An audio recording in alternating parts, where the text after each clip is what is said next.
Howdy everyone. All right, you can see that I've got the canopy now clamped in the back and I've got some tape up here in the front.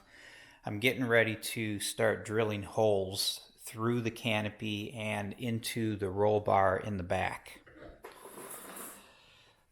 So again, as I've always done up to this point with the canopy, I have it sitting with my alignment marks lined up in the back and in the front, and then I'm constantly checking the rear edge of the canopy in relation to the center line mark that's drawn on the roll bar.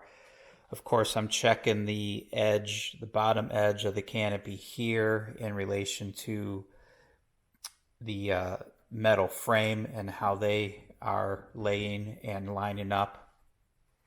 And you also note, as usual, that I don't have anything strapped. I don't have any clamps anywhere. I just let the canopy sit where it wants to sit. And I've trimmed it in such a way that it sits without being strapped or clamped, but yet the fit is really nice around all the edges in relation to the frame. I think that's important because if you're constantly clamping it and smushing it and pulling it down tight, you're introducing a lot of stress into the canopy and you're relying on the fasteners to hold it in place. And I think over time, especially with the sun and heating and cooling, that added stress may lead to cracking. That's just a theory. It's not proven, but my opinion is as little to no stress on the canopy as I can make it. So for me, as I've been doing, I just set it in place. I let it find home and then trim it from there. And even now, without anything being clamped or taped, it sits just freely, really nice. And the different fits around the rest of the framing, I've trimmed the canopy such that all of those fits are really nice. So the only reason I have clamps in the back is to physically hold it in place so I can start drilling. And the only reason I have it taped in the front, again, is to hold it in place. I don't want the canopy to start shifting as I work my way around the back and start drilling holes. So these are not to pull it down tight and close up any gaps. It's just to physically hold it steady so it doesn't walk around on me. I've gone ahead and marked off the different locations that I want to drill.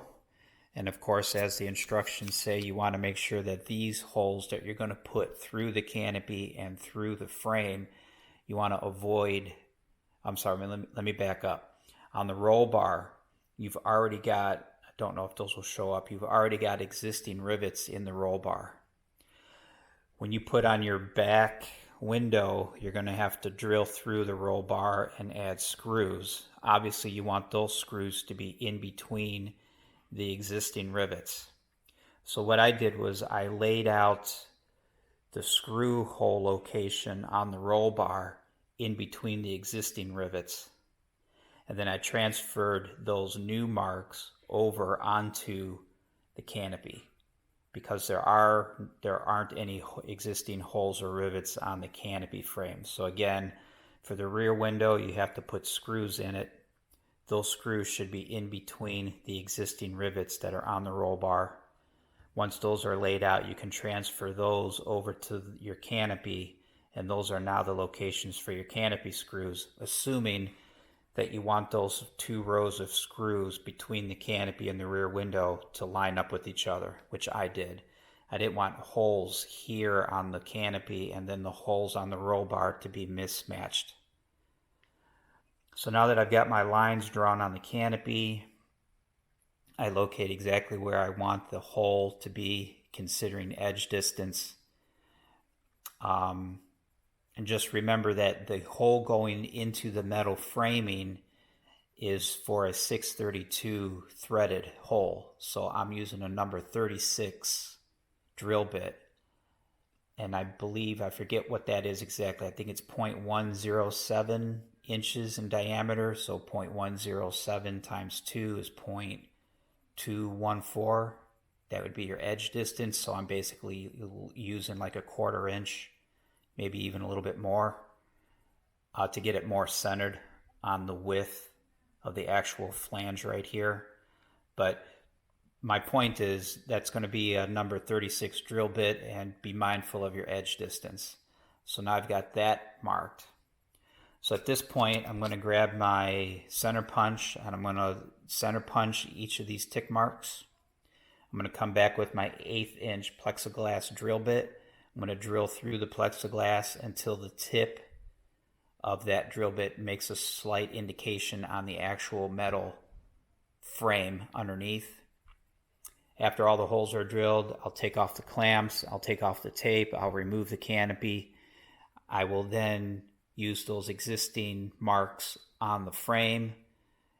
I'll center punch those, and then I'll drill the frame with a number 36, and then I'll tap it for a 632 screw, and then I will use the machine countersink and machine countersink the 1/8 inch holes on the plexiglass. Once those are machine countersunk, then I'll enlarge the hole using a unibit for the number 6 screw to cleanly pass through, and also to open up the hole so that the plexiglass has room to move. I'll get down into all that later, but for now I'm just going to use an 1/8 inch plexiglass drill bit, drill through the canopy at these locations, and bump the metal underneath just so I get an indication of where I need to drill the holes into the metal. So I'll do that, and I'll come back and we'll talk a little bit more about the process. All right, talk to you later.